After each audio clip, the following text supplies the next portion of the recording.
Chapter-19. Renee. Renee forced herself out of bed when the alarm clock rang. She didn't feel like she'd slept at all. She'd spent most of the day going between praying and checking her phone for any word from Clay.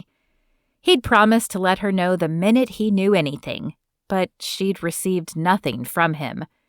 She didn't feel like going to work. Staying curled up under her covers while she waited for word from Clay sounded much better. But she forced herself to get out of bed and get dressed. Nothing would get her mind off Garrett, but at least work would keep her occupied. She stumbled to her bathroom, turning on the light and wincing at the dark purple circles beneath her eyes. Makeup would do little, but she'd apply some anyway. With that task complete, she grabbed some breakfast and then headed to the hospital. Renee was relieved to see the new nurse Shonda manning the desk instead of Yolanda. "Any word on Dr. Young?" Shonda asked. Renee shook her head. "I'm hoping Clay texts me today, but so far nothing. I'm just hoping to stay busy." She grabbed a chart from the rack and scanned it. Sophie. That should cheer her up a little. Sophie was their youngest patient, and she was as cute as a button. But Renee couldn't go in with a frown on her face. She was determined to be her normal, cheerful self. Sophie and the rest of the patients had enough going on. They didn't need anything else to burden them. Renee pasted a smile on her face as she walked into the room. "Hey, Sophie, how are you?" "I'm okay, but where is Dr. Young? He didn't check on me all day yesterday, and he hasn't come in today. He told me he'd see me in the morning, but that was 2 days ago." She might be the youngest patient, but the girl was as smart as a whip. "Oh, he had a family emergency, but I know he hasn't forgotten about you. He'll be here as soon as he can." It wasn't a complete lie, but Renee still didn't like it. However, the girl didn't need to know that the doctor was missing. "Okay. I like you too, but he's so much fun to listen to." Renee smiled. This she definitely knew from experience. He was especially fun to listen to when his voice was low and sultry and whispering compliments in her ear. But she wasn't about to share that with Sophie. "He does have a pretty cool accent." She performed the checks on Sophie's vitals, offered her a drink, and then headed to the next patient.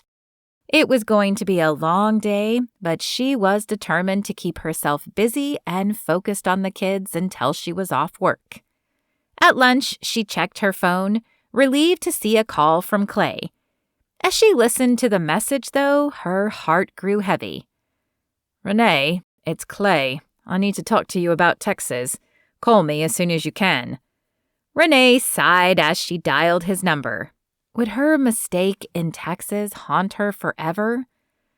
"Renee, why didn't you mention that you had a failed relationship with a doctor in Texas?" "Because it's ancient history," Renee said. "It was over 5 years ago, and I'm not the same person I was then. Besides, it has nothing to do with Garrett." "Well, that's not the way the detectives here see it. Your outburst back then gives them reason to feel that you're not as collected as you seem. I don't think I have to tell you that you're their main suspect." "I know, but I'm hoping I'm not your main suspect." Clay sighed on the other end. "No, you're not. Garrett is a good judge of character. He wouldn't have taken a chance on you if he didn't trust you." "Okay, so tell me you have something else." "I don't yet. Carrie is still in Chicago. The city rounded up the migrants and sent them to old hotels across the state. So no one can tell me who the coyote is or which hotel he went to. And I haven't been able to find Chris." "What? Why not?" "I don't know. I knocked on his door, but there was no answer, and the people in the apartment office said they didn't know where he was." "Can't you get a warrant for his apartment or something?" "That's not how it works, Renee. I have no evidence against Chris except your feelings, and no judge is going to give me a warrant on that." So we just forget about trying to save Garrett? No, we keep looking and we keep praying. Praying.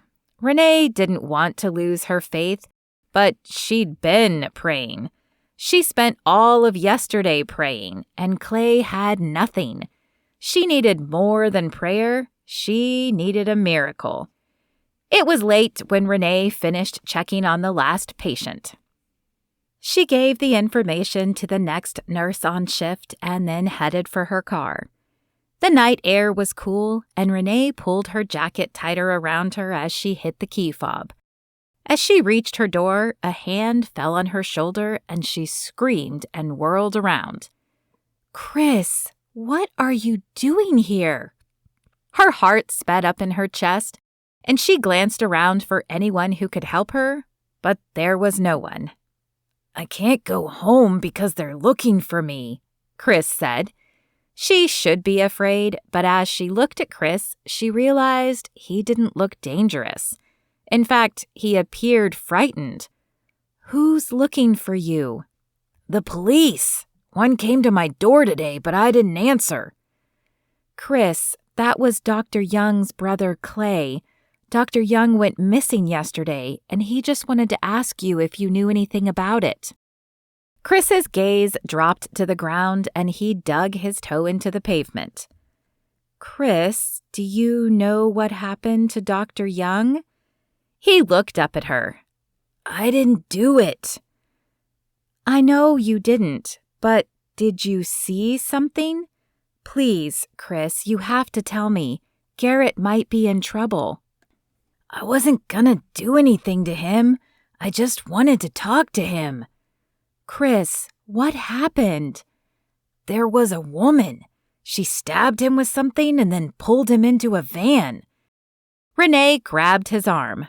"Chris, please tell me you followed the van, or at least got the license plate number." Chris looked down at her hand and pressed his lips together. "I don't know if I should have, but I did follow it." "Where did it go?" He shook his head. "I don't know the address, but I could take you there." Renee paused for a second. Chris seemed sincere, but she wasn't sure getting in a car with him was the best idea. Still, it might be her only chance to find Garrett, and she could text Clay when they got there. "Okay, take me there.